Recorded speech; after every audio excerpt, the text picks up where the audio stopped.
stakeholder. We are presently in Okake, Ibelebiri Community, Nigeria Limited PINL community-based security model on the Trans-Niger Pipeline NTPN in combating oil theft and illegal bunkering. Ladies and gentlemen of the press, oil, gas, and environment stakeholders, Niger Delta activists, representative of oil and gas bearing and transit communities, representative of NGOs, and general public here gathered. Hey, bro, hold on, sir. The operations of Pipeline Infrastructure Nigeria Limited (PINL) to the world through your various media outlets.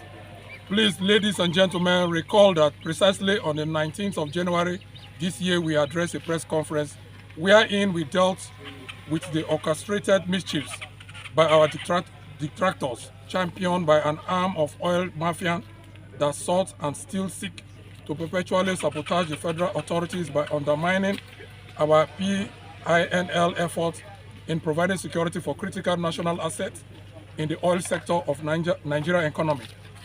It is instructive to drum it again loudly that PINL operations on the Trans-Niger Pipeline TNP covers Bayelsa State. Distinguished ladies and gentlemen, the meeting of today mainly focused on advert extensively on the role of PINL as surveillance contractors in the fight against oil theft, our collaboration and various communal partners, and X-ray our partnerships with them in our designated area of operation in the fight against organized theft of oil belonging to NLPL and our joint ventures partners, and by extension belonging to federal, state, and local government. It is noteworthy that Nigeria still largely depends on the proceeds of oil and gas for our foreign earnings. It is therefore disheartening that these thieves steal through bunkering a large chunk of what would have been our commonwealth. Without missing words, oil theft and its sister crime of artificial refining has attendant environment implications, and these are like festering sores. The sharing news here, distinguished ladies and gentlemen, it is that the authorities through NLPL, security agencies, and PINL has been in our areas of responsibility tackling this menace head on, and we are delighted to report to you that a great deal of successes has been recorded since our last stakeholders meeting and press briefing. Overview of illegal bunkering in Nigeria. Illegal bunkering in Nigeria is the theft and smuggling of crude oil from oil facilities, pipelines, and vessels, often resulting in serious impairment on our environment and economic losses. Nigeria being the largest oil producer in Africa and with oil export accounting for 90% of our foreign exchange earnings and 80% of its government revenue. The country has, however, struggled with illegal bunkering for decades, with figures suggesting 200,000 barrels of stolen oil daily. This has resulted in unimaginable economic losses. Illegal bunkering in Nigeria can be traced to the 1990s, but has escalated in recent years due to increased demand, poor regulations, and corruption. Not forgetting the greed of our people. This has been made possible by a network of criminal players, oil thieves, middlemen, and multinational buyers. Typically, oil is siphoned from pipelines or stolen from oil facilities, then transported to illegal refineries or exported via ships to the desired destinations. These activities have grievous economic, ecological, and environmental consequences, including loss of government revenue, environmental pollution, damages to oil infrastructure, and health risk to host and neighboring communities. Economic effect of oil bunkering in Nigeria. The economic implications of illegal bunkering in Nigeria arising from vandalization of crude oil pipes, illegal petroleum refinery, and bunkering. Oil and gas being the largest revenue generator in Nigeria has been giving rise to unprecedented manifestations in varied areas of Nigerian economy, which include but not limited to loss of government revenue. Stolen oil amounts to substantial loss of revenue for the government, and it's estimated to be in the region of $1.5 billion annually. This staggering amount could have been channeled into funding developmental projects, which may significantly improve the economy in one way or the other. Damage to oil infrastructure. Constant vandalization and theft of oil infrastructure result in high-priced repairs and maintenance. They also lead to spills, environmental pollutions, which have unpleasantly economic and health implications. Increased cost of production. The cost of producing oil in Nigeria is staggering due to the need for additional security measures and repairs. This increased cost makes Nigeria oil less competitive in both global and local markets, as illegal petroleum prices are lesser and more attractive. Reduce foreign investment. The prevalence of illegal bunkering discourages foreign investments in the oil sector. This limits the needed investment of the industry. Impact on local communities. Illegal bunkering also impacts negatively on the local producing and transit communities, as the oil spills affect their livelihood, health. Environmental and ecological impact of illegal bunkering has left our sore taste in the mouth of the locals. Environmental damage. The oil spills and pollution result in a long-term environmental damage. The oil spills and pollution result in long-term environmental damage, affecting the ecosystems and biodiversity. Health risk. Exposure to oil pollution poses their health risk to nearby communities. These health challenges include respiratory problems and cancer. Water pollution. Oil spills and pollution also contaminate water sources. This degrades the quality of water the people who live in the part of the oil drink and expose them to health hazards. It also contaminates the water bodies and endangers the flora and fauna. Soil pollution. The oil and the spill and the pollution also affect the soil and cause the oil to be polluted. A contaminated soil will hardly yield any black soil into our airspace, and we have started seeing the consequences. PINL, which has craved a niche for itself in the combat against illegal bunkering and oil theft through the following means. Enhanced security measures. PINL has implemented robust security measures to prevent vandalism and oil theft, including surveillance systems and collaborative efforts with security agencies.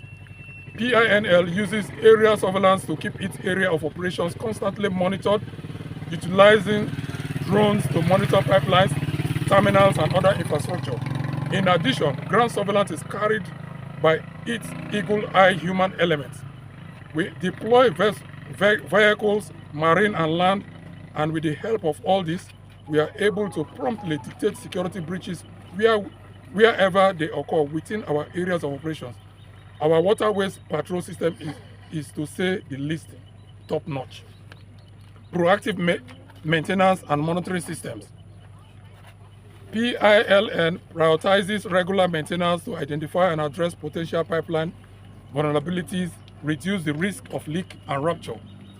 PINL constantly employs state-of-the-art monitoring system, installing sensors, cameras, and other technologies to detect pipeline breaches, enabling swift responses and minimizing damage. Collaboration with stakeholders and security agencies. PINL works closely with government agencies, security forces, and local communities intelligence to share intelligence and coordinated effort against illegal bunkering. Response teams. PINL deploys rapid response team to intercept and apprehend oil thieves and bunkering operators. Our contractors and staffs are well trained and always ready to respond to Mayday calls and proactive effort to prevent such mayhems. Secure anchorage areas. This PINL does by providing secure anchorage vessels, protecting them from hijacking and theft. Vessel tracking. PINL, in collaboration with the established security agency, constantly get involved in tracking and monitoring vessels involved in oil transportation to prevent hijacking and diversion. PINL actively engages community participation and collaboration of the host communities. PINL security contractors and staffs are locally acquired after a painstaking screening process. This gives the host community a sense of belonging and also make them stakeholders which bring out their total cooperation in ensuring that oil theft had reduced to a bearable minimum. The above is the reason why today we are here to endorse and support PINL efforts so far in the fight against oil theft and illegal bunkering on the Trans-Niger Pipeline, NTP. Distinguished ladies and gentlemen, as stated earlier, the activities of PINL are basically in the field of security, so we classify the information we release to the public. Nevertheless, in order to give hope to the general public on the successes of the war against oil theft and artisanal refinery, NPLI can place a record and publicly disclose that we fed the security agencies the real-time and actionable intelligence that led to the discovery of 9 illegal refineries in Bayelsa State. We are very much aware of the operational strategy of PINL, which is to work clandestinely behind the scene with the security agencies. PINL is by no means in competition with Nigerian security agencies created by the Constitution of the Federal Republic of Nigeria. But to complement their effort, PINL provides intelligence but allows the established security agent to act. We are happy to be part of the success stories that are riding our skies of the salty smoke that characterize our airspace. In conclusion, there is no gainstating that fact that oil theft and artisanal crude refining are enemies of this region. And as friends, partners, and stakeholders in the Niger Delta project, we pledge our unflinching loyalty to the land, people of the region. As a corporate entity, we shall, with all our might, commit ourselves to rid this place of this illegality. The scourge we shall rest on our oars until we clean the land, sea, and the air of our home state. Reduce foreign investment. The prevalence of illegal bunkering seriously discourages the highly needed foreign investment in the oil industry. 1. Impact negatively on the local host and transit communities. 2. Health risk to host and transit communities. 3. Health challenges include, but not limited to. 4. Air pollution, one area that have terribly affected the oil-bearing communities. 5. PINL actively encourages community participation and collaboration with host and transit communities. We thank you for your patience and time. God bless you all. Ladies and gentlemen, my name is Ibelebiri David. As stated earlier on from the position paper you listened to, is basically to endorse and support the actions of PINL. PINL as a service provider security-wise on the TNP, the Trans-Niger Pipeline. As you are all aware, the Trans-Niger Pipeline commenced from the Ijaw Creek down to the Orashi River up to Ogbia. On this very stretch of the land we are sitting here, there is a small creek behind us. This is a transit community, more to say. On the other side of the line is Otuasega. We are precisely in Ibelebiri. We as critical stakeholders are very, very mindful of the effect of illegal bunkering in our environment. And to that extent, we appreciate the proactive measures that PINL has put in place to restore and save our environment. That is why we're here. Never lost revenue that the entire process of illegal bunkering has brought on the people. Oftentimes, we've played it out that our people are not involved in the entire chain of the gas industry. Now, PINL as a service provider, security-wise, are deemed it fit to come down to the communities. It's not like they're engaging people outside the host communities. They have come to deploy directly from the communities. The communities are closer to these critical national assets, the pipelines, the flow stations. So, in the course of doing this, the communities are part of it. They are not left behind. Because they are from the host, when they come, like as we speak here, there is a contractor on this stretch of the road who is from this place. He is not from outside. So there is enhanced participation and collaborative efforts on both the parent company PINL and their local contractors complementing efforts, which is basically transit camp for their staffs. The people here are also aware that there is a local contractor on this place, on this line. They report here both nights and day. It's a 24-hour surveillance participation contract that is running there. So we are looking beyond not just a situation where the clusters they've created for this community participation. I think for more proactive and enhanced service, they should look at the scope, because like the TNP as it is here, it traverses all the way from Diebu, and it doesn't end here. It goes all the way to Boni. The TNP from here till you get to Abua, Odua, Laoda, Zarama, Okudia, Biseni, down to Owaza, Imo River. Imo State. From Owaza you cross Komkom, Agbonsha, Eleme, Ogale. From Ogale you get to Ogoni. From Ogoni before it finally terminates at Boni Terminal. So you can imagine a stretch of that kind of a line.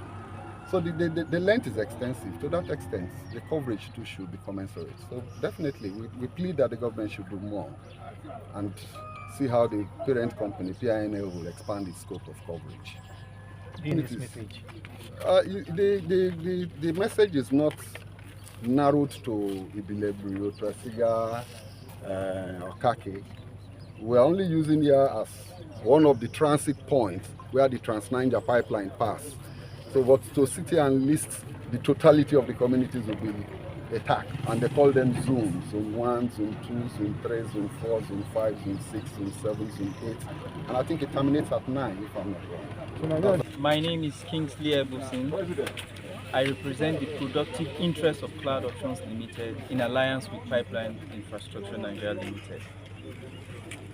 Of this collaboration between PINL and the community-based approach adopted by PINL is in indices. We have what we call the revenue index, which is providing employment and market-reliant revenue to community-based workers. Then secondly, we have what we call the health environment benefit to the communities. It has reduced the effects of pollution and the incidence of cholera and other related diseases. Then secondly, the other benefit is the collaboration, the peace gained from this community and the relationship with oil producing communities. This presence of PINL has made communities friendly with IOCs, if even they are not PINL. These are some of the benefits.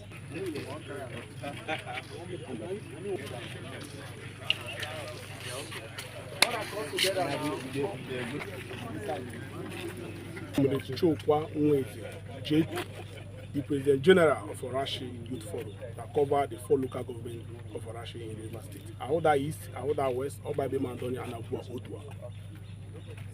Okay. So, what Speaking on your role in which you have played? On behalf of Orashi Youth Forum and Orashi people, I want to give kudos to Pipeline Infrastructure because of what we have done. Their security network and structure is superb. I commend them. For their structure, they partner with the community people that knows the lines according to how it's been structured.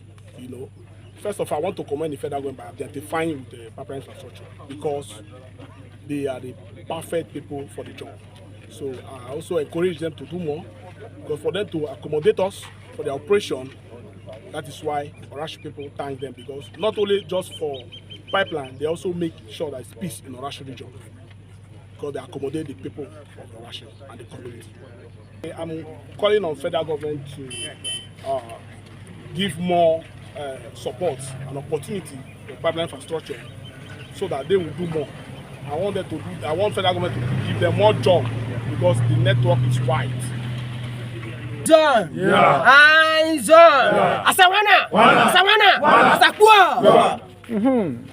My name is Comrade Harry Fukora. I'm the Director of Mobilization IYC Worldwide and PINL, and we work with them, Ijaw people, community-based, work with the PINL. You can see most of the whole communities, they are all here. All are Ijaw communities, down from the at Diobu, Kolo Creek, the river Non, down to this side, to the Kolo Creek. They are all Ijaw people. They work with the PINL. You can see there is peace. PINL has brought peace to our communities. And for them to come to secure the line using the community-based surveillance security, we accord them very more. We want the federal government to see more, look into this PINL, to try to see how their contract will be given to them, to expound their contract. Because PINL has worked massively to ensure that there is no bunkering in our line anymore. So we want to say thank you to the federal government for bringing a company like that to the Ijaw people. So we say thank you. Hi, Ijaw. I'm the Director, Mobilization IYC Worldwide. My name is Comrade Harry Fukara. I want to say that we give kudos to PINL for working with the community-based security. And you know, the PINL has worked with the Ijaw people, tried to, as an Ijaw man, what I see with PINL, since then I know them. Since they start their security surveillance in our region, they've worked well with our people. And all our community-based people, they served them very well. If you look now, most of the line, they are safe in our communities. The line in our communities are all safe. So we, the IYC, or we, like me in particular, as an Ijaw man, I support PINL to continue their job in our region. Thank you.